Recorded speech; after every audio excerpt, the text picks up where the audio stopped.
ధృవజ్ఞానం అంటే ఋషిపీఠం నిర్వహిస్తున్నటువంటి ఒక విద్యాభ్యాసం. ఋషి విద్యాభ్యాసం అంటూ ఋషిపీఠం ఒక మంచి శాఖని ప్రారంభించింది. ఇది ఆన్లైన్ ఎడ్యుకేషన్ జరుగుతుంది. ఇందులో ధృవజ్ఞానం అంటే పిల్లలను ఉద్దేశించి ఏర్పాటు చేసినటువంటిది.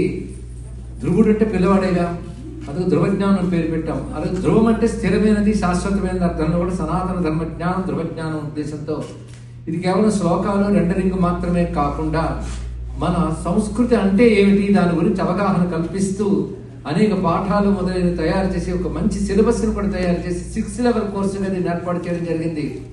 ఒక్క ఉదాహరణగా చెప్పాలంటే ఈ మధ్య కాలంలో ఇక్కడే ఒక స్కూల్లో జరిగిన సంఘటన. రామాయణంలో రాముడి గురించి చెట్టు చాటు నుంచి కొట్టడం వాటి గురించి ఆ టీచర్ కొంచెం నెగిటివ్ గా చెప్పగానే ఒక పిల్లవాడు లేచి అసలు అది కథ కాదండి జరిగినది ఇది అని తెలియజేస్తే నీవెలా నేర్చుకున్నావు అంటే ధృవజ్ఞానం ద్వారా చెప్పారు. అంతేకాదు దాన్ని అనుసరించి వాడి సిలబస్ లో సవరణ కూడా చేశారు. అది మెచ్చుకోదగ్గ అంశం. అంటే ఇది పతంజలి యోగ శాస్త్రం ఇచ్చాడు, కానీ పతంజలి యోగ శాస్త్రానికి ఫౌండర్ కాడు, ఆయన బిగినరు కాడు. ఆయన వేదముల నుంచి ఉన్న యోగ శాస్త్రాన్ని ఒక పద్ధతిగా ఏర్పాటు చేశాడు. కానీ యోగ శాస్త్రం 5 రూపాలకు ఉంటుంది ప్రధానంగా.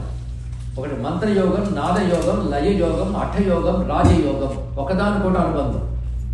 కనుకనే పతంజలి కూడా యోగ శాస్త్రం గురించి చెప్తూ మంత్రంతో ప్రాణాయామ విధానం చెప్పాడు. ఆయన ప్రణవాన్ని అక్కడ తీసుకున్నాడు. అలాగే మీరు మంత్రశాస్త్రాలు చూస్తే ఆ ఉపాసనా విధానాల్లో ఆ మంత్రాన్ని ప్రాణాయామానికి వినియోగించితే భూతశుద్ధి జరుగుతుంది అని.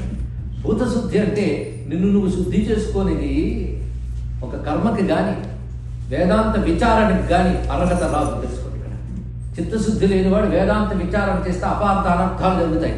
అందుకే చిత్తస్య శుద్ధయే కర్మ కృతజ్ఞస్య నివృత్తయే అని 2 ప్రయోజనాలు ఆదిశంకర భగవత్పాదులు వారు చేశారు. అది ముందు శుద్ధి చేసుకోవాలి. శుద్ధి చేయడంలో యోగ శాస్త్రం అద్భుతంగా పనిచేస్తుంది. యోగ చిత్తవృత్తి నిరోధ అని చెప్పాడు.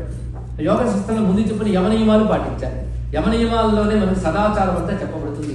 సత్యము, అహింస, శౌచము, అస్థేయం. అంటే ఒక దొంగ, ఒక అవినీతి పనుడు యోగాభ్యాసం చేసి ఫోటో తీసుకున్నంత మాత్రం మనం నమ్మకూడదు.